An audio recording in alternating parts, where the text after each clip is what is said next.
I'm really excited because today we're gonna do an unboxing of Glads. I bought 1,000 Glad bulbs and I'm very excited about all the varieties I have. But before we get into it, I have some feelings about Glads and they aren't all positive. There is a lot of things that I love about Glads. I love that they're a fairly affordable bulb to purchase. You know, these that I have, they only cost me 20 cents each. So this 1,000 was $200 plus taxes and shipping, which is very affordable for any sort of bulb. I love that they're very easy to succession plant. They're easy to store before they get out in the garden, and they time very well. With this order of 1,000, I'm not gonna plant 1,000. That's too many Glads. What I'm gonna do is I'm gonna plant 200 5 times throughout the season. So every 2 weeks, I'm gonna plant another 200, and it's gonna give me a full season of Glads. And that is very, very easy, makes my life super simple. And all I have to do with these is just keep them in the fridge so they don't dry up. They're also incredibly easy to grow. These, you know, they're basically like weeds. They just grow themselves. We grow them in both in the ground, in the garden, or we've also experimented with growing them in crates, and we've had great success both ways. I actually plant them very, very tight. I plant them like tulips, so the bulbs are spaced like an egg carton spacing. So, you know, to plant 200 of these Glads, you know, it really doesn't take up very much space in the farm, even though it gives me a lot of flowers. And I also find by planting them so tight, I don't have to stake them or anything. They kind of self-support each other. They also grow very quickly. You know, these, they're kind of like 75 days till blooms for me when I plant them in the right weather. So I love that I can plant these bulbs right now and I know it's not going to be very long until I'm harvesting them. They also come in incredible, amazing, bright colors. We specialize in bright, punchy colors. Those colors always sell really well for us down at the farmer's market. And so the Glads, they're just perfectly on brand for us. They're fun and exciting, and I love working with them. But, you know, and these butts are big butts. Big butts. They aren't super well liked. In our market, you can find Glads for like so cheap, way cheaper than I could ever afford to sell them. They're not very well loved. Customers, there are some customers who really like Glads, but in general, customers here do not like Glads. They're not excited about Glads. So having a big display of Glads on my table isn't gonna draw anyone in. And there also is the chance that having a big display of Glads on the table is actually gonna push people away from buying from us. So, you know, it's this balance. I like them, and if I have a few of them, they work really well for us, but I really can't go hard on Glads, or else I would be known as the person who has a lot of Glads, and that would, you know, really negatively affect me. And you may be one of those people who is like on the fence about Glads, but I can guarantee once you see all these incredible colors that I have in this box, you're gonna be convinced that you want Glads too. What's the name of the company, Serina? Okay, the place that I ordered from is LM Bolle and Sons. We've ordered from them in the past, and the prices are really good, and you know, and I can order them last minute. This is like one of the things that I like about them. I actually ordered these in April, I think, which is pretty late for for ordering bulbs. They have 3 different grades of bulbs available. They have jumbo, number 1, and number 2.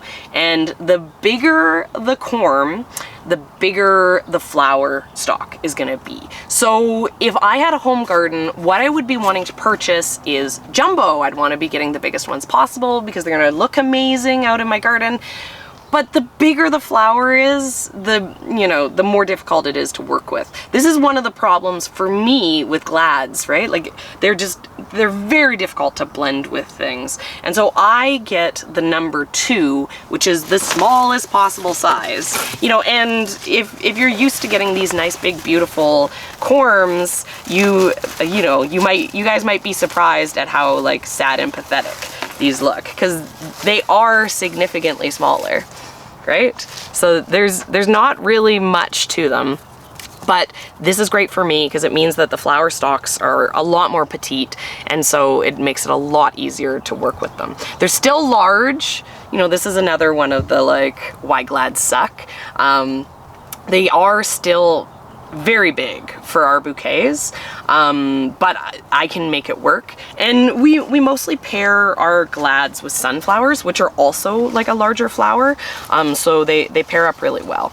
By buying the number 2 size too, they're cheaper. And that's why we're able to get them for 20 cents each.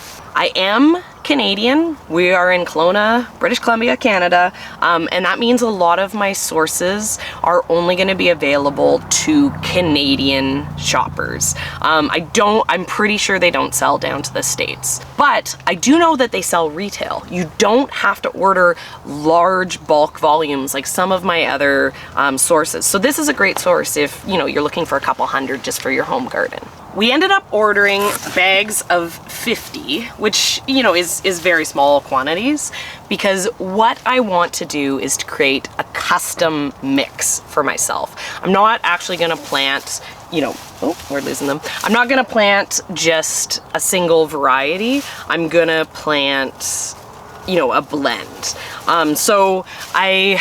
But I wanted to pick. They have blends, but so I have 20 varieties of 50 for 1,000 in total, and you know, that's 50 wouldn't be enough if I was trying to plant the same color. You know, for my farm, I'd usually buy like 200, you know, so that I have like 40 or 50 to work with at a time. You know, I'm excited to try the blend this year. The first variety that I have is Black Sea, and this is an incredible deep dark color.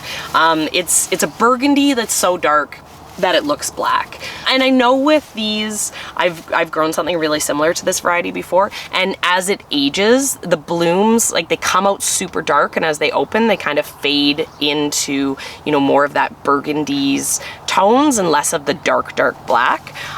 These are really gorgeous. I love having these really dramatic colors, you know, make like goth bouquets with them. So I'm excited to try out that. When we ordered, it was kind of like, I want one of every color. And then it was like, oh, but like, there's all these blues. And I'm like, okay, I want like 5 blues and then one of every color. So I'm excited going through here and being reminded of everything that I have. Next up, I have 50 Milka, and this color is so beautiful. You know, it was so hard when I ordered these because I was like, I actually want 100 of this one. But I made a list. There was like 30 varieties that I wanted, and I was like, I think the original plan, I don't know, Ian, do you remember? I was like, I'm only gonna order 800. The number kept like creeping up higher and higher. It went up until it got to 1,000, and then I was like, well, maybe I should get more than 1,000. And Ian was like, no, because you let all those glads from last year. We bought like 1,000 glads last year and we didn't plant half of them. He's like, no, you wasted them last year, so only 1,000. This is one of those tempting ones when it's hard to limit myself. But so Milka is this like beautiful kind of blushy lavender blue. It's really soft and really nice. And I've had some in this kind of coloring before, and I really loved pairing them with white sunflowers or the yellow doubles. It's one of my favorite combos. So that's why I needed more, Ian. Next up, we have 50 Priscilla, and these I absolutely love. When I made my list of what I wanted to prioritize, I wanted to get the varieties that had multiple colors, and these are so pretty. They're a white with a pink rim on the edge. Just so girly, so romantic. I really, really like these. You know, going through these, I gotta say, I'm very proud of myself because I'm like, why did I only get 50? Like, these are all so good. How did I control myself? I was in a great mood for not over shopping. Next up, I have 50 Bananarama, and I'll give you a moment to guess what these look like. These are a beautiful bright yellow. They had so many really gorgeous yellows when I was shopping, but I knew I only wanted to get like one yellow, one of every color. I had to control myself, and I really like these ones because it looked like such a clean, pretty yellow. I'm really excited to see what these look like in person because I've never grown this specific variety before. Next up, I have 50 White Prosperity, and these are just so classic, a clean snow white. Honestly, I don't think we're gonna be selling any Glads to florists, like in wholesale. You know, the Glads that I bought this year are just for me to be able to put into my market bouquets. And white, you know, white is really not a strong seller, but I'm excited to have some white like this to see if I could, maybe, if this is something that would wholesale well. You know, if I can get these really nice, really clean white Glads and show them to florists and be like, hey, is this something you'd maybe be interested in working with? You know, maybe this is something that would make a lot of sense for us to have steadily throughout the season. One of the things that we struggle with here on Red Roof Family Farm is we are, you know, a farmer's market flower farm. So all of our bouquets, you know, we're planting and we're designing around these $20 bouquets. They're just grab and go. They're very similar to a grocery store bouquet, but as we grow more flowers, because we have 2.5 acre property here, and in the end, we think we're gonna be able to have an entire acre planted, and that's too many flowers to be able to just sell $20 flower bunches. So this year we want to start experimenting with selling to florists because we need to find a way to sell larger volumes of flowers if we want to grow this many flowers. It's hard for me to grow white because, you know, as you may be able to tell from my surroundings, what I really want is all the bright, amazing colors, but I need to grow white so that I can get feedback. So, you know, it'll be interesting to be able to show that as an example of something available and hear what people have to say. Just because I'm on the fence about Glads doesn't mean that brides and florists are. Next up, we have 50 Prince of Orange. And if you've been around watching our videos for a while, you know I'm obsessed with orange. Orange is my go-to color in flowers because I find that when I blend it with, you know, colors that you wouldn't expect, like if I blend it with blues and pinks, it just makes everything like bright and punchy. It turns everything into tropical fruit punch. So I want orange in everything all year long. And this orange is really, really pretty. Sometimes in the pictures it looks like just a really clean orange, and then sometimes in the pictures it looks like its throat has some yellow tones to it. And either way, I really, really like it. I know orange was another one as I was shopping, like the yellow. There was a lot of oranges, and I had to limit myself, but it was difficult. Next up, I have 50 Oscilla. Did you pronounce that right? Yeah, and this is another white. This white is more of a cool white, more on like the green tone whites, and the flowers look like really big and really impactful. So this is one that I'm excited about too. My plan going into this year, and so my plan when I was buying, was to have stuff that I could offer to florists for weddings.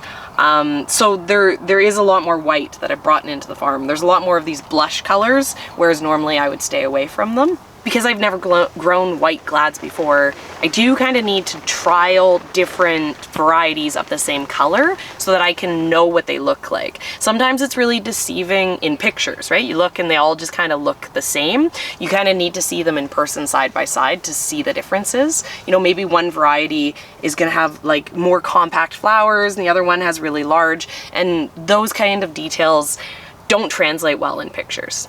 Next up, we have a name that you will not be excited about, but as soon as I see names like this, I get excited. So this is TW 36502. It really rolls off the tongue, eh? And the reason why I get excited anytime I find something for sale that has a name like that is it means it's being developed by someone who cares about what things look like. They don't care about what the name is. And it's such a new variety that they haven't gotten around to creating a retail name for it, and so it's only available in commercial markets. These are the things that I think in my head when I see names like that, and this color pairs really well with those ideas for me because this is the most incredible purple-blue color. It's really rich, really saturated, and when I search it online, nothing comes up. Like when I'm like, oh, what does this look like? They're like, it's been a decade since I've gotten, there are no search results for this. The only thing that's available is the LM Bolle listing for seeing what these look like. So I'm really excited. They look like an incredibly unique color. Having unique colors is, you know, something that gets me really pumped up. Next we have 50 Sugar Plum, and this is another one that it's hard to buy only 50 of. This is an incredible like fuchsia purple color. There's some colors that we find on the farm when we try to take pictures of them, the colors are so saturated that they break the camera's brain, and so the pictures don't accurately represent how gorgeous and deep and rich the colors look like in real life.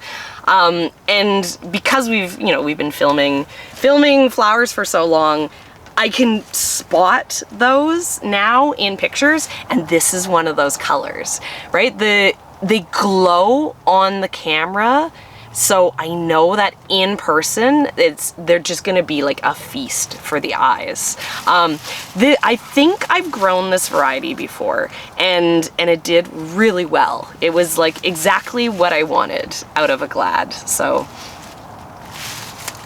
Ian, why did I only buy 1,000? Maybe we need to buy more. I think they're still available. Next, we have the most Serina Glad out of all the Glads. Let me guess, it's green. It's green. This is Green Star, and it's really beautiful, full and lush green color. I find I buy everything in green. And a lot of green flowers end up looking like a cool white. You know, they're never the green of my dreams, but I've grown this before. I've grown the green Glads before, and they are really green. They're like what I want when I go for a green flower. And yet again, Ian, I think we should buy more. We should do, like, maybe we should just like have like for the fall, just 1,000, another 1,000. Finish the Glads you've got first, and then you can get some more. But they'll be sold out by then. You know, we have a cooler, we have lots of storage space. Then we have 50 Maxial, and these are gorgeous. Like I said earlier, I was looking to get all of the multicolored blossoms that they had available. This one is a yellow that has this deep orange in the throat. I'm really excited. I'm really excited to get to arrange with it. They're so punchy and bright. And as I said at the beginning, one of the things that is a benefit for me in the Glads is that they're so punchy and bright. They're so dramatic. So this is a good one. Then we have 50 Advance Red.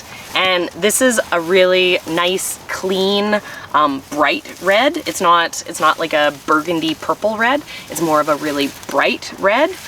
I don't like red. I don't like working with red.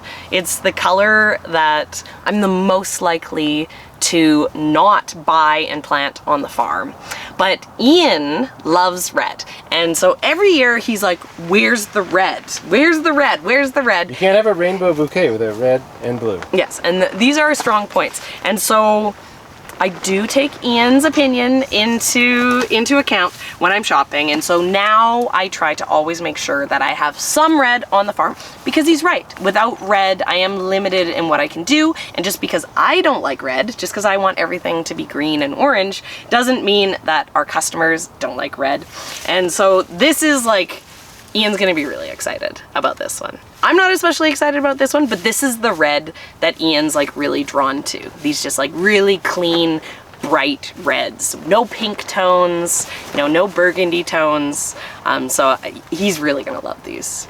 Then we have 50 Esta Bonita, and these are a beautiful peachy colored glad. So they have tones of pink and yellow, like mixed in. The throat has like some yellowness. I'm sure as they age, they go a little bit more pink, but just this incredible peachy blend. I imagine this is gonna be really romantic looking. This is the type of thing, like a perfect pastel tone to blend to make something just so girly and fun. Next, we have 50 Adrenaline, which gets me very pumped up, the name. But it totally isn't the color that I would think based on the name. This is a beautiful soft pink. It's like just a very like soft romantic pink, and then it has some darker pink, fuchsia pink spots in the throat. This variety is named like it's gonna go skydiving, but I could imagine this making a very beautiful wedding glad. You know, it's really gorgeous though. So yeah, this is like, it's another one, Ian. It's another one that I'm like, we should maybe buy another 100 of those. Then we have 50 Careless, and yet again, these are like such a perfect wedding glad. They are like a really soft white with a blush pink rim. Just very, very soft, very romantic. I've never grown anything like this before, right? Because in the past when I buy glads, I buy greens and I buy like frilly purples, and I like buy stuff that, you know, is really punchy. I never go for these softer, more pastel palettes. This is so unique looking. This is the type of thing that I think could bring us success with the glads, because the glads that you find in the grocery store, a bunch of 10 for $5, they're very bright, very saturated colors, but I could imagine doing a bunch of this and it being so soft and so romantic that people wouldn't necessarily think of these as glads when seeing them. Next up we have Hugo, and these are just beautiful, beautiful pink glads. So they have a soft pink throat and then a bright saturated pink along the edge. This will be fun. This kind of coloring is gonna look like really good with all my different sunflowers. Because as I said, one of my favorite ways to do the glads is to, you know, take like 2 or 3 glads and then mix it with, you know, like 4 sunflowers, and it just makes a really fast bouquet that sells really well. But this coloring, I could pair it with my plum sunflowers to bring down the brightness of the pink, you know, create this more moody palette, or I could pair it with a yellow sunflower and it would just make everything look even more saturated. Colors like this are fun because you can do so much with it. I'm really excited about this one. This is 50 Blue Isle. In the past, when I've bought glads, it's blue glads that I've, blue and purpley tones, fuchsia tones that I've been really drawn to. And this Blue Isle is a very blue color. Blues in general in flowers aren't blue, right? Like you don't get that blue, blue, blue. One of the nice things about bachelor buttons is they're very blue. But this is more like what a blue flower looks like. So something that I would call like a cool purple. And the Blue Isle is this kind of tone. You know, this is a great color to work with. I really like these tones. The Blue Isle is a little bit more saturated. It has like a white throat tones in it, so it has some variation in the color. These are gonna be fun. I mean, blue and yellow, right? Yellow sunflowers, blue glads. Such an easy bouquet to make. There was actually 5 blues and I wanted all of them, and I was ordering with Ian there. And I was like, Ian, I don't know, should I just get all of them? And he's like, Serina, you can't have only blue. Like, get a mix of stuff. But so looking back, I'm like, I'm really liking the blues that I did order. This one's been growing like crazy. It's at the bottom of the box, so it's like getting all the moisture from the other bulbs into it. This is 50 Arabian Night, and I've grown this one before, and I love it. Like I said, when I've grown glads in the past, I've wanted dramatic colors, and this is a super dramatic burgundy. It's really rich. It's one of those colors that sometimes for us here in the Okanagan, we have such strong, stark sun. It can kind of fade out some of the colors. So sometimes when I grow these burgundies, the colors that they look like on the internet when I look up pictures aren't the same as what I get in my garden. They look kind of bleached out. But we had Arabian Night when we had one of our really bad heat waves a couple years back, and even though it didn't look ideal in the heat, it did keep its really strong dramatic colors. So, you know, for me, this is an excellent option for getting those deep dramatic colors because it really holds it. It gets less sun faded for me. Then 50 Plum Tart, and this is kind of similar to the, what is it, Sugar Plum. It's a really dramatic fuchsia color. You know, I love these. They look really similar in the coloring, but one was kind of more on the darker tones into like more of like the plum, and then one of them was more into the fuchsia tones when I kind of had compared them. But honestly, even if these look identical, like, I'll love them because, like I said, these saturated colors are amazing, right? This is like what I was saying, where it's one of those colors that just the camera can't even pick it up. And then finally we have 50 Wine and Roses, and this is really cool and fun looking. It's a beautiful soft pink with a white throat that has like red marks inside of it. It's soft and romantic, but still like startling and punchy with the dark. This is gonna be really fun. My goal with these is I wanna grow something different. I wanna grow something that people have never seen before, you know? And so when I was going through, like I was trying to grab the most unique looking of all the glads. You know, I think that this is going to be a good test this year. You know, every year we grow a little bit more glads. Every year we experiment a little bit more with them. I found like different ways that I can work with them in the bouquets. One of the things that I do is on the stems, you pick glads when they're open on the bottom, but then they have this spike. And it makes them really tall, but if you want to see the flowers, you know, they can be really awkward proportions for a smaller bouquet. And so what I do is actually I cut off the spike tip because it's not going to bloom anyways, and then it totally changes the look of them. People don't even know what they are in bouquets. You know, I found that blending them with the sunflowers is something that I can build really fast, but it still sells really well. I'm excited to see what these are gonna do. So I have to go and go plant them.